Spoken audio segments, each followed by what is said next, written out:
The sun rose over Terminus 7 like any other morning. Daeho Kim stood at his office window, watching the mining crews prepare for their shifts. He was 45 years old and had spent the last 7 years building this colony from nothing. 4,500 people now called this distant planet home. Ji-won Lee arrived early at the mining complex. His team had discovered a new vein of rare minerals yesterday, and he was eager to begin extraction. The machines hummed to life as workers took their positions. It was going to be a good day. In the security center, Hana Park reviewed the daily reports. Everything was quiet.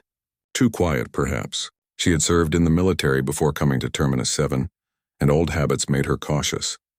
But there were no threats out here. They were far from any conflict zones. Minho Choi sat in the communications room, monitoring signals from nearby space.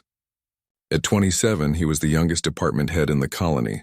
He loved the peace of deep space, the silence between the stars. That silence was about to end. The alarm came without warning. Minho's screens lit up with contacts. Big contacts. Ships dropping out of hyperspace just beyond the planet's orbit. He counted 15 vessels, each massive enough to carry thousands of troops. Daeho, we have a problem, Minho said into his comm unit, trying to keep his voice steady. Unknown ships in orbit. Military configuration. Daeho ran to the command center. Hana was already there, pulling up defensive protocols. Ji-won rushed in from the mines, his face covered in dust. The transmission came in all frequencies. A harsh alien voice spoke in translated language. Humans of Terminus 7, this world now belongs to the Velcrin Empire. You have 6 hours to evacuate. After that, we will take it by force. This is your only warning, the message repeated. 6 hours. Hana checked their defenses. They had some defensive turrets designed to protect against pirates or asteroids. Nothing that could stop a full military invasion. We can't fight this, she said quietly. We can't leave either, Daeho replied. The evacuation ships can't carry everyone. We'd have to leave half the colony behind. And where would we go? The nearest human outpost is 3 months away. Minho's fingers flew across his keyboard. I'm sending a distress signal to Earth Federation space.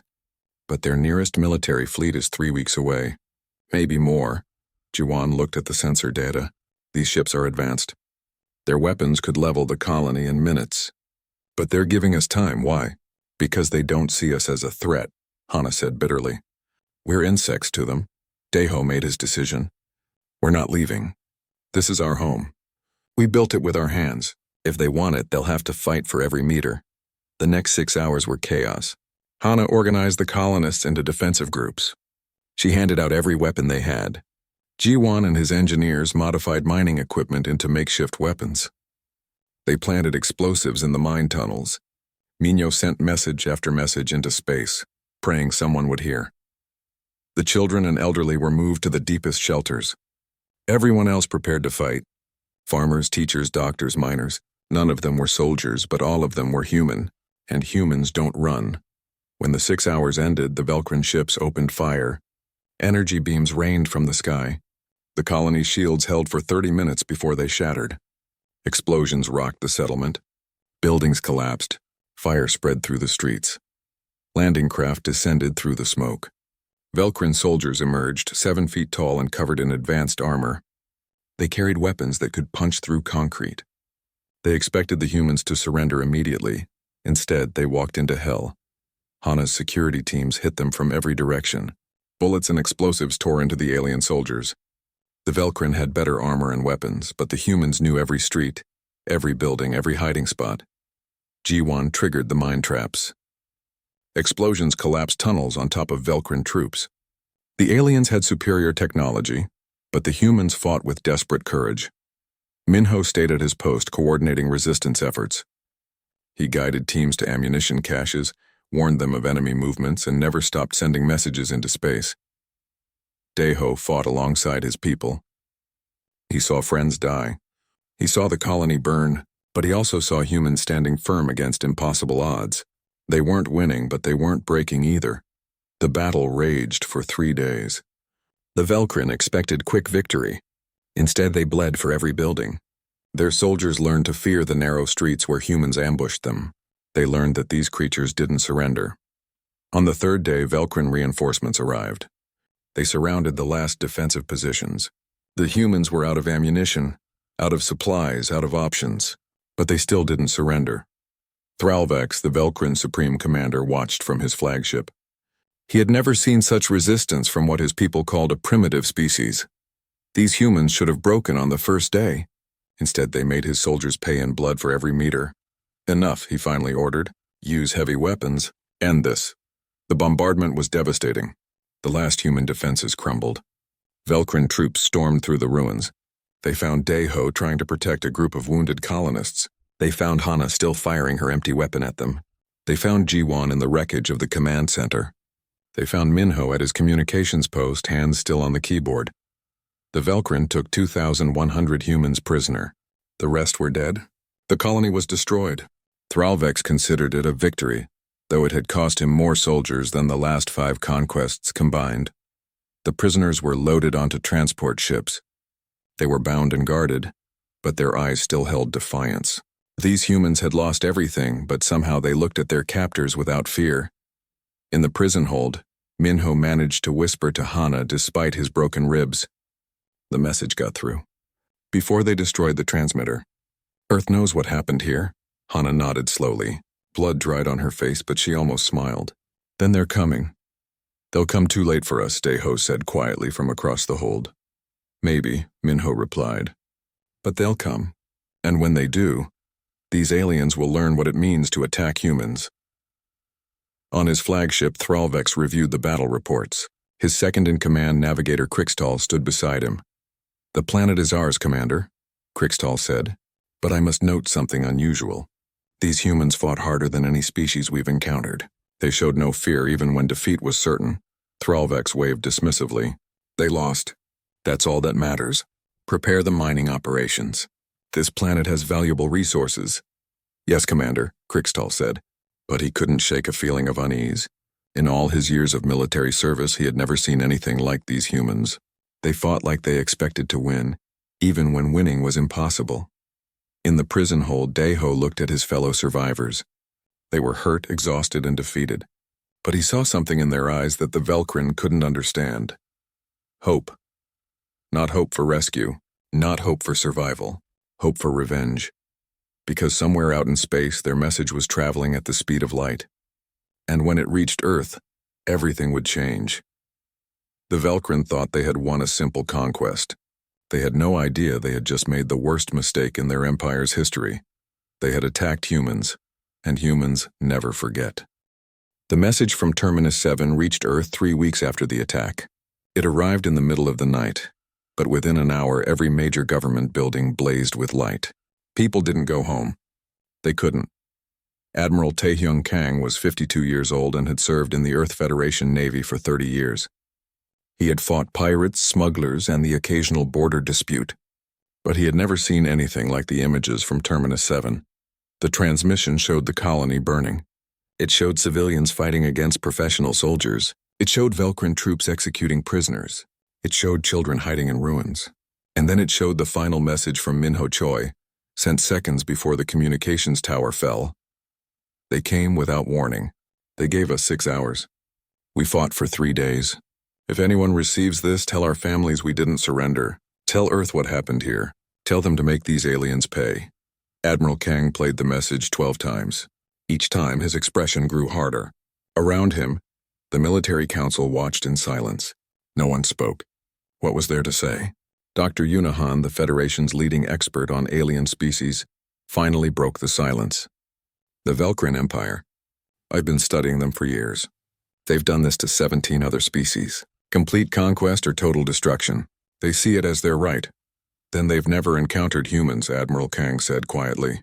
His voice was calm, but everyone in the room felt the anger beneath it. Within 24 hours, Earth's government made its decision. This wasn't just about revenge.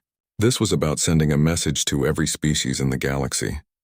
Attack humans and face consequences. Total consequences. The mobilization was massive. Every available warship received deployment orders. Reserves were called up. Factories switched to military production. The entire human civilization focused on one goal: find the Velkrin, free the prisoners, and make sure this never happened again. Captain June Beck commanded the 1st Special Forces Unit. He was 35, experienced, and very good at his job. Admiral Kang gave him a simple mission. Find the Terminus 7 survivors and bring them home. Sora Nam was 29 and worked in military intelligence. Her job was to track Velcrin movements and find their prison facilities. She worked 18 hours a day analyzing signals, intercepting communications, and building a map of the Velcrin Empire.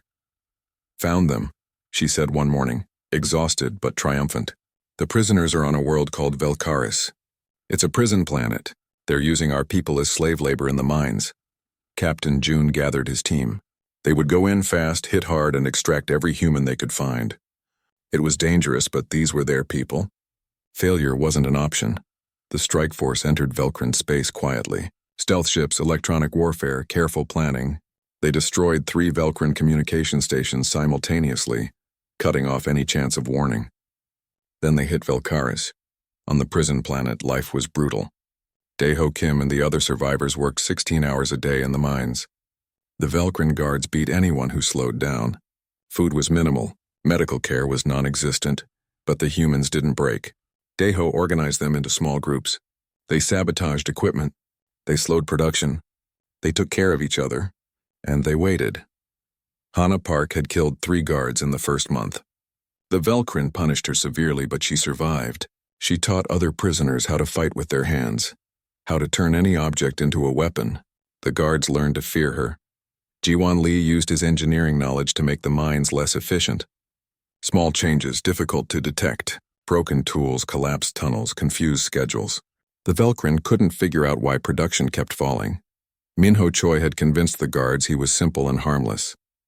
They let him maintain some of the communication equipment. He carefully gathered information, memorized guard rotations, and built a map of the prison's weak points. When Captain June's forces attacked, the humans were ready. The prison alarms blared. Explosions rocked the guard towers.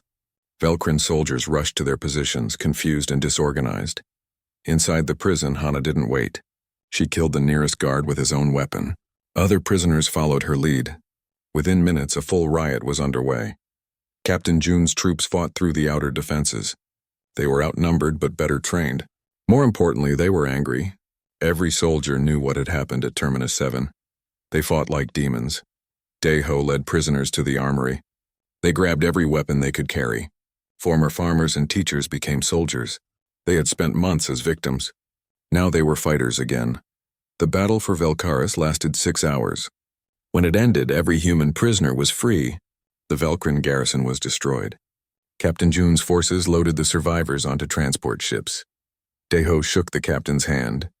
His face was thin from starvation, covered in scars from months of abuse. But his eyes were clear. "You came for us." "Of course we came," Captain June replied. "You're human. We never leave our people behind." Before they left, Jiwan gave Captain June something valuable: intelligence. Months of observation had given him detailed knowledge of Velcrin military operations, supply routes, and fleet movements. "Make them pay," he said simply. Admiral Kang's fleet arrived at the edge of Velcrin territory. 500 warships, the largest military force humanity had ever assembled. He sent a message on all frequencies translated into every known language. "To the Velcrin Empire, you attacked our colony at Terminus 7. You killed 4,000 of our people. You took 2,000 prisoners. We want them back. All of them. You have 72 hours to comply. Return every human in your custody, pay reparations, and surrender your military leadership for trial. If you refuse, we will dismantle your empire piece by piece. This is your only warning." The message reached Thralvex on his flagship. He read it and laughed. The Velcrin Empire controlled 200 worlds. They had been expanding for 5 centuries. How dare these primitives threaten them? He sent his response. "You have rescued 1 prison, congratulations, but you cannot defeat the Velcrin Empire. We are superior in every way. Come and try to make us surrender. We will crush you as we crushed your colony." Krixtal, standing beside him, felt cold dread. He had reviewed Earth's military history. These humans had a saying, "Peace through superior firepower." But more than that, they had another saying, "We will never surrender." "Commander," Krixtal said carefully, "perhaps we should consider their demands. These humans are different from other species we've conquered. They're weak," Thralvex snapped. "We defeated them easily at Terminus 7. With respect, Commander, it took us 3 days to defeat 4,000 civilians with mining equipment. Their military is something else entirely. Thralvex dismissed the concern. We have 200 worlds, millions of soldiers, thousands of ships. They have what? 500 ships? They cannot win. The 72 hours passed. Admiral Kang received the Velcrin refusal. He had expected it, hoped for it even, because now he could do what needed to be done. He addressed his fleet. They had their chance. Now they learn what happens when you attack humans. We're not going to invade their homeworld. We're going to isolate it, cut off every supply line, destroy every fleet, free every prisoner. And we're not going to stop until every single human is home and every Velcrin responsible faces justice. The war began, not with a massive battle, but with 1,000 small strikes. Human forces appeared everywhere at once. They hit supply convoys, destroyed outposts, raided prisons, and vanished before reinforcements arrived. The Velcrin tried to respond, but they couldn't find an enemy to fight. The humans were too fast, too clever, too angry. Every day brought new losses. Every week another colony fell, and with each victory more prisoners were freed. Humans who had been captured from other raids, other attacks. Each one joined the war effort. Each one had intelligence to share. The liberation became an avalanche. In his command center, Thralvex finally understood his mistake. The humans weren't trying to conquer the Velcrin Empire. They were systematically destroying it, and they would never stop. Never. 3 months into the war, the Velcrin Empire was bleeding. They had lost 60 colonies. Their supply lines were shattered. Their soldiers were afraid. Commander Yoonji Song was 31 and flew the newest stealth fighters humanity had ever built. Her squadron struck deep into Velcrin territory, destroying supply convoys before the enemy knew they were there. She had completed 47 missions without a single loss. They can't fight what they can't see, she reported after another successful raid. Her ships were invisible to Velcrin sensors until it was too late. By the time the aliens knew they were under attack, their supplies were already burning. Professor Donghyun Oh was 48 and had spent his life studying alien technology. Now he used that knowledge to destroy it. His team analyzed every piece of Velcrin equipment they captured. They found weaknesses in the armor, flaws in the shields, and mistakes in the computer systems. They've been fighting primitive species for so long, they've gotten lazy, he explained to Admiral Kang. Their technology is advanced, but it's not adaptable. We can exploit that. His team developed weapons specifically designed to kill Velcrin soldiers, bullets that penetrated their armor, explosives that overloaded their shields, computer viruses that crashed their ships. Every human weapon became more deadly. Lieutenant Hyun Park was 28 and commanded a Marine unit. His soldiers earned a reputation for being absolutely ruthless. They attacked at night when Velcrin soldiers couldn't see well. They used psychological warfare, making the enemy afraid to sleep. They never gave up ground once taken. The Velcrin have rules for war, Lieutenant Hyun told his troops. They expect their enemies to follow those rules. We don't follow their rules. We win. His Marines became legendary. Velcrin soldiers started deserting rather than face human infantry. Command Post refused to report accurately because the truth was too terrifying. Minji Kwan was 33 and worked in psychological operations. Her job was to break Velcrin morale without firing a shot. She broadcast messages throughout Velcrin space, showing the truth of the war. Pictures of defeated fleets, videos of liberated prisoners, lists of colonies lost. Your leaders attacked peaceful humans, her broadcast said. Now you're losing everything. This will never stop. Surrender or die. The messages worked. Velcrin civilians demanded their government end the war. Soldiers questioned their orders. Entire units refused to fight. The Empire was fracturing from within. On Velcaris, now under human control, Daeho refused to go home. I'm not leaving until every human prisoner is free, he told Captain June. Give me a ship and a crew. Let me help. The military gave him more than that. They gave him a fleet. Daeho knew how the Velcrin thought, how they operated their prisons, where they hid their facilities. He led raid after raid, freeing prisoners the military hadn't even known existed. Hana Park trained the freed prisoners. Most wanted to fight. She taught them everything she knew. Within weeks, former victims became soldiers. They were especially effective because they had nothing left to lose and everything to prove. The Velcrin taught us to be victims, she told her trainees. Now we teach them to be afraid. Jiwan Li worked with Professor Donghyun, applying his practical engineering knowledge to military problems. Together, they created devices that sabotaged Velcrin infrastructure, computer viruses that spread through their networks, nanobots that corroded their equipment, tools that turned Velcrin technology against them. Minho Choi built a communication network connecting all human forces across Velcrin space. Commanders could coordinate perfectly. Intelligence flowed instantly. The humans fought as one unified force while the Velcrin grew more divided and confused. He also intercepted every Velcrin military transmission. Admiral Kang knew enemy fleet movements before Velcrin commanders did. Human forces were always in the right place at the right time. The Velcrin thought humans could read minds. The truth was simpler. Minho Choi was just that good. Thralvex watched his empire crumble. Every day brought worse news. Another fleet destroyed, another colony lost, another prison liberated. The humans were everywhere and nowhere. They struck without warning and vanished before reinforcements arrived. How are they doing this? He demanded of his advisors. We have superior numbers, superior technology. How are we losing? Crixtal provided the analysis. They're not trying to conquer us, Commander. They're trying to destroy our ability to fight. Look at their targets. Supply depots, communication stations, prison facilities, fuel refineries. They're isolating our core worlds. Then we defend everything, Thralvex ordered. We can't, Crixtal replied. We have 200 worlds. They force us to defend all of them while they attack wherever they choose. We're spread too thin, and every day more of our soldiers refuse to fight. In the Velcrin capital, Councillor Vexmore represented the civilian government. He watched reports of the war with growing horror. The military had promised quick victory. Instead, they had brought disaster. We must negotiate, he told the ruling council. This war is destroying us. The Velcrin Empire does not surrender to inferior species, Thralvex shouted. Then perhaps we're not the superior ones, Vexmore replied quietly. The debate raged, but it didn't matter. The war continued regardless of what the Velcrin government decided. The humans had no interest in negotiation. They wanted complete victory. Admiral Kang made that clear in his next broadcast. We told you the price of attacking humans. Return all prisoners, disarm, face justice. You refused. Now you pay the full cost. We will free every captive, punish every aggressor, and ensure this never happens again. This is not negotiable. A Velcrin fleet made a last desperate stand at the colony of Tharval. 200 Velcrin warships against 100 human vessels.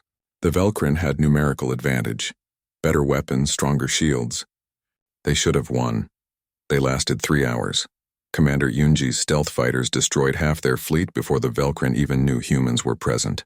Professor Donghyun's new weapons cut through their shields like they weren't there. Lieutenant Hyun's Marines boarded and captured 12 ships. Minho's cyber warfare teams took control of 30 more, turning them against their own fleet. When it ended, the Velcrin had lost everything. The humans had lost 4 ships. The Battle of Tharval broke Velcrin morale completely. If they couldn't win with numerical advantage, they couldn't win at all. Mass surrenders began. Entire fleets defected. Colonies declared independence from the Empire. Thralvex was removed from command by his own officers. He had led them to disaster. Crixtal took temporary control and sent a message to Admiral Kang. We surrender. Unconditionally. Please, stop the attacks. Admiral Kang's response was simple. Return all prisoners. Every single one. All species, not just humans. Then we talk about terms. The Velcrin finally understood what they faced. These humans weren't interested in empire or territory. They wanted justice, and they would burn down 200 worlds to get it. In his cell, Thralvex finally grasped his mistake. He had thought humans were weak because they valued peace. He hadn't understood that peaceful people, when pushed to war, fight with absolute conviction. They knew why they were fighting. His soldiers had only known they were ordered to fight, and that made all the difference. Across Velcrin space, prison doors opened. Humans emerged, blinking in sunlight they thought they'd never see again. Behind them came prisoners of other species, beings who had been slaves for generations. Sergeant Narration was 24 and had been captured in one of the earliest Velcrin raids. She had spent 2 years as a slave. When human forces freed her prison, she immediately volunteered to fight. I want every prison opened, she told Captain June. Every single one. I want every being who suffered under the Velcrin to know that humans kept fighting until they were free. And that's exactly what happened. The liberation spread across 200 worlds. Millions of prisoners gained their freedom. The Velcrin Empire, built on slavery and conquest, fell apart. The humans had done what they promised. They had never stopped. They had never given up. They had pursued justice to the very end, and the galaxy watched in awe. 6 months after the first shots were fired, the Velcrin Empire existed only in name. Half their territory was under human control. The rest was in chaos. Refugees flooded their core worlds. Their economy had collapsed. Their military was defeated. Ambassador Soo-hyun Lim was 55 years old and had spent 30 years in diplomatic service. She had negotiated treaties, resolved conflicts, and built bridges between species. Now she stood on the Velcrin homeworld with Admiral Kang's fleet in orbit above. The message was clear. Humanity had won. Totally, completely, without question. She entered the Velcrin council chambers. The room was filled with alien leaders, their faces showing fear and exhaustion. Counselor Vexmore sat at the head of the table. Thralvex was in chains, waiting for trial. You attacked one human colony, Ambassador Lim said quietly. We dismantled your empire. This is what happens when you attack humanity. Remember this always. Vexmore bowed his head. We surrender completely. What are your terms? The same terms we offered 6 months ago, she replied. Return all prisoners of every species. Disarm your military. Submit to war crimes trials. Pay reparations to every species you've harmed. The difference now is you have no choice. We accept, Vexmore said immediately. But Admiral Kang had discovered something during the war. Something terrible. The Velcrin didn't just hold human prisoners. They held millions of beings from dozens of species. Some had been slaves for generations. Some came from species the galaxy thought were extinct. Your terms have expanded, Admiral Kang announced. We're not just freeing humans. We're freeing everyone. Every prison, every slave camp, every work colony. All of them. The scope of the operation was massive. Captain Kyung-Soo An, 37 and experienced in large-scale logistics, coordinated the liberation effort. On 200 worlds, human forces broke open Velcrin prisons. Sergeant Narration personally led teams searching for hidden facilities. The Velcrin had tried to conceal their worst crimes. She found them anyway. Underground prisons, secret work camps, places where beings had suffered for decades. Each freed prisoner was given medical care, food, and the choice of what to do next. Many wanted to go home. Others had no home to return to. The Velcrin had destroyed their worlds. Among the freed prisoners, humanity discovered the truth about the Velcrin Empire. It wasn't built on strength or wisdom. It was built on slavery, murder, and lies. Species that had supposedly joined peacefully had actually been conquered and enslaved. Dr. Yuna Han documented everything. Thousands of hours of testimony, pictures of atrocities, records of genocide. The galaxy needed to know what the Velcrin had done, why humanity's response was necessary. This isn't revenge, she said in her report. This is justice. The Velcrin built an empire on cruelty. Humanity tore it down, and will do it again to anyone who tries the same thing. Ji-Won Lee and a young engineer named Young-Ji Kim, only 26 but brilliant, designed the infrastructure to support millions of freed prisoners. Medical centers, housing, transportation, communication networks. The logistics were overwhelming, but humans managed it. They worked 20-hour days. They solved impossible problems. They proved that humanity was as good at building peace as they were at winning wars. Daeho Kim became the administrator for Velcaris, transforming the prison world into a refugee center. The place where he had been tortured was now a place of healing. Former slaves became citizens of new free communities. We were victims here, he told the freed prisoners. Now we're survivors, and survivors help each other. Hana Park trained security forces from the liberated species. She taught them to defend themselves, to never be victims again. Her message was simple. The Velcrin made you weak by making you afraid. Now you make yourselves strong by refusing fear. Thousands volunteered for training. They learned human fighting techniques. More importantly, they learned the human mindset. Never give up, never surrender, always fight for justice. Minho Choi established communication networks connecting all freed peoples. They shared their stories, their pain, their hope. A collective testimony formed against the Velcrin regime. The evidence was overwhelming. The war crimes trials began. Thralvex and his senior officers faced justice on the worlds they had conquered. They saw their victims face to face. They heard the stories of suffering they had caused. Krikstal, who had surrendered early and cooperated fully, testified against his former commanders. "We believed we were superior," he said. "We believed might made right. Humanity showed us we were wrong. They're not stronger because of technology. They're stronger because when you hurt them, they never stop coming for justice." His testimony was damning. The evidence was clear. The verdicts were unanimous. The Velkrin leadership was sentenced to life in prison, working in the same mines where their prisoners had suffered. Many Velkrin civilians accepted responsibility. They had supported the Empire, benefited from slave labor, ignored the suffering. Now they faced the consequences. Some sought forgiveness. Others remained bitter. But all recognized reality. Humanity was now the dominant military power in this region of space. And humanity had proven they would use that power to protect the weak, not exploit them. Ambassador Lim addressed the Velkrin people in a broadcast. "We didn't want this war. We wanted peace.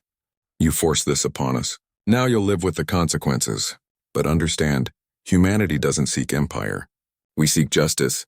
Help us build something better and you'll find we can be as good at peace as we are at war. Fight us again, and you'll learn we can be even more thorough in our response."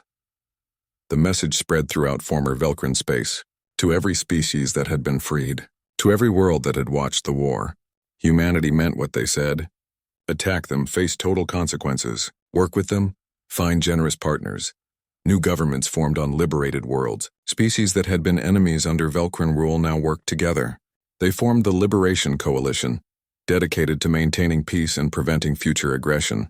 Professor Dongyun O converted his weapons research facility into a defensive technology institute.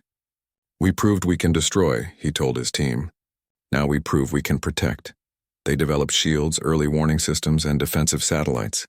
They shared the technology with liberated species. The goal was simple. No one would ever be conquered again. Commander Yunji Song led exploration missions into space beyond former Velkrin territory. When they encountered new species, humanity came as partners, not conquerors. The reputation preceded them. "These are the humans who destroyed the Velkrin Empire," new species whispered. "They're fierce in war but generous in peace. Don't threaten them. Work with them." Vexmore, now leading a reformed Velkrin government, addressed the Federation Assembly. His people had voted him into power, hoping he could rebuild their reputation. "My species committed terrible crimes," he said, his voice heavy with shame. "Humanity stopped us. For that we are grateful. We were slaves to our own ideology, our own pride. Humanity freed us from that too. We will spend generations trying to make amends." Lieutenant Hyun Park, promoted to major, trained the next generation of officers. He taught them the tactics that defeated the Velkrin. But he also taught restraint. "We have the power to destroy civilizations," he told his students. "That means we carry the responsibility never to misuse it. We fight only when we must, but when we fight to win completely. That's the human way. The war was over. Justice had been served. But the real work was just beginning. Building peace was harder than winning war. Creating something better from the ashes was more difficult than burning things down. But humans had never backed down from difficult tasks. They had proven that when pushed to war, they would pursue justice relentlessly. Now they would prove that in peace they could build something worth fighting for. And the galaxy watched, learning a new lesson about humanity. They were as committed to peace as they were effective in war. But threaten either, and face consequences that would never end. 2 years after the fall of the Velkrin Empire, the galaxy looked completely different. Peace had replaced war. Freedom had replaced slavery. Hope had replaced fear. Admiral Taehyung Kang stood at his office window looking out at Earth. He was retired now, but his legacy would last forever. He had led humanity's response to the Terminus 7 attack.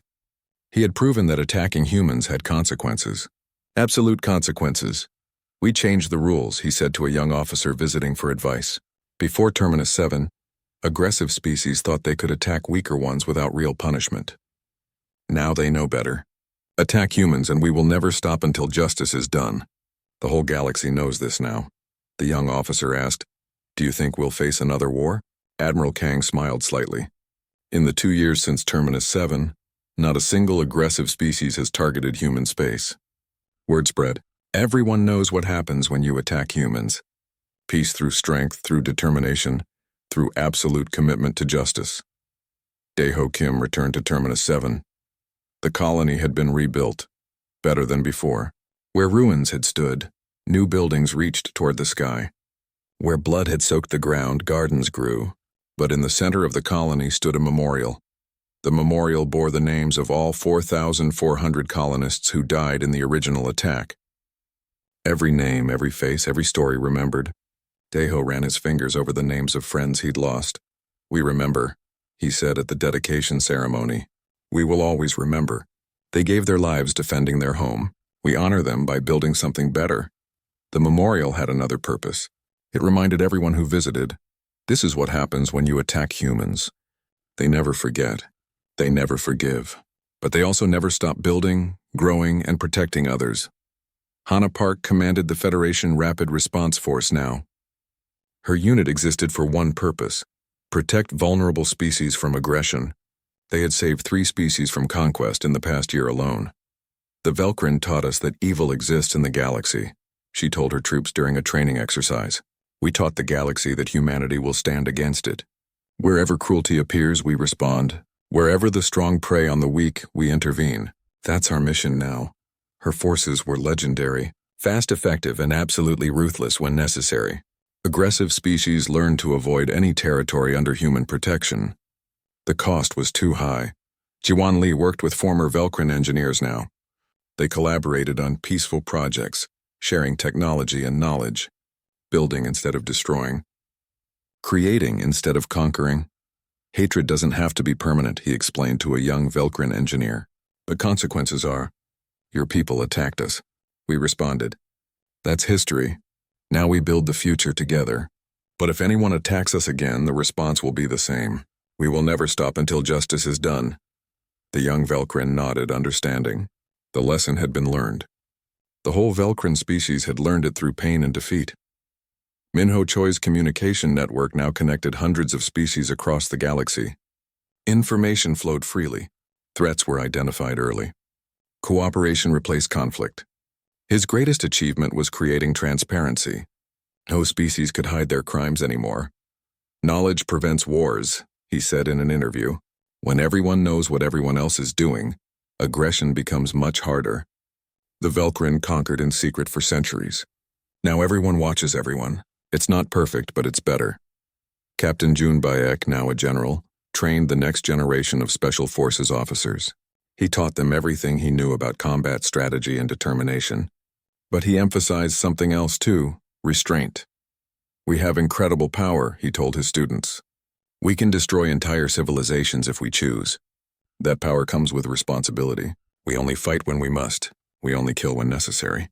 We only use our full strength when justice demands it. But when we do fight, we fight to win completely. No half measures. No mercy for the unjust. That's the human way. Dr. Yuna Han published her comprehensive study, The Terminus 7 War, Why Humanity's Response Was Necessary. It became required reading throughout human space and was translated into 83 languages. Her conclusion was clear. We didn't seek war. We sought to ensure it never happened again. The Velkrin had enslaved 17 species before attacking us. They would have continued forever if not stopped. Our response was proportional to the threat. We dismantled a slave empire and freed millions. Some called our response excessive. Those people didn't see the prison camps. They didn't hear the testimonies. They didn't understand what was at stake.